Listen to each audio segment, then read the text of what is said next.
Jökull, 2-1 sigur hérna á móti Vestra á heimavelli í dag, bara fyrstu viðbrögð eftir leik. Bara ánægður með sigurinn.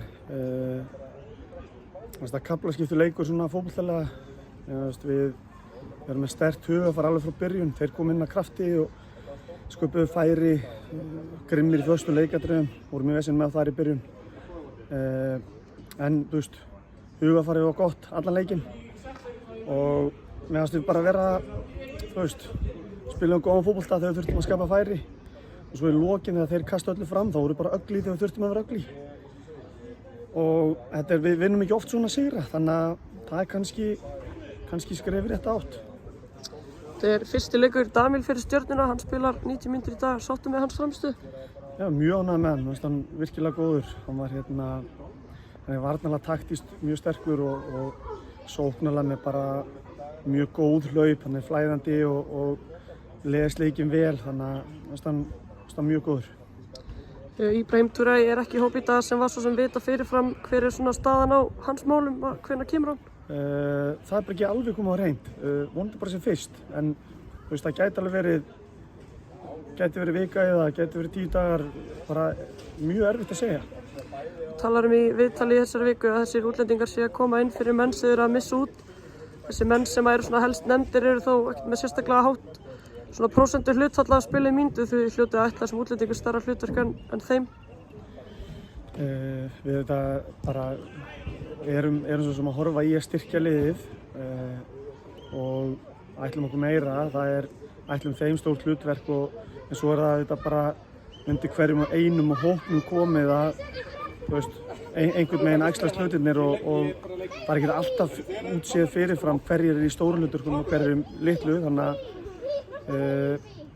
en við teljum okkur vera að styrkja liðið.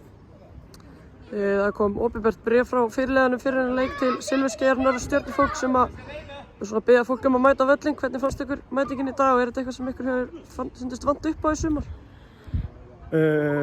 Mér var stuðningurinn frábær í dag. Ég held bara að við höfum kannski inn á vellinum ekki svona kveikt í fólkinu okkar. Ég held að við höfum alveg gert það í dag, ég held að við höfum gert það í síðasta leik. Þannig að ég vona að sem flestir sjáu bara góða skemmtun í því að mæta á næsta leik. Alex Þór Hauksson og Daniel Finns fara meiddir út eftir aðhlynningu. Hvernig er svona staðan á þeim? Ég held að það sé bara fín. Ég held að einhver þreyta hafi spilað inn í og ég held að það sé bara eitthvað smávægilegt á þess að ég sé búinn að fá einhverjar fréttir um það en mér svona sýndist það.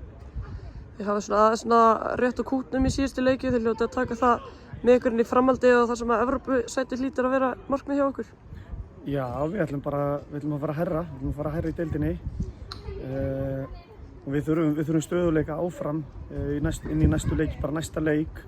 Þurfum að vera sterkir, við þurfum að verjast vel og við þurfum að halda áfram að verða bara betri á boltann og í dag það getur verið betra á boltann þegar það líður á en svo er Vestri bara gott lið með góða leikmenn og svona þegar þeir fara að kasta öllu fram þá er það bara erfitt og meðast menn díla vel við það en við ætlum klárlega að herra.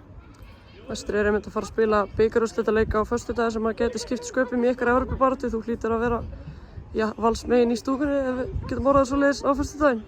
Ég verð í stúkunni, verð svo sem hvoru megin. Ég vil að við ætlum okkur bara herra en það að þurfa að reiða okkur á hvernig þessi bikarúrslitaleikur fer.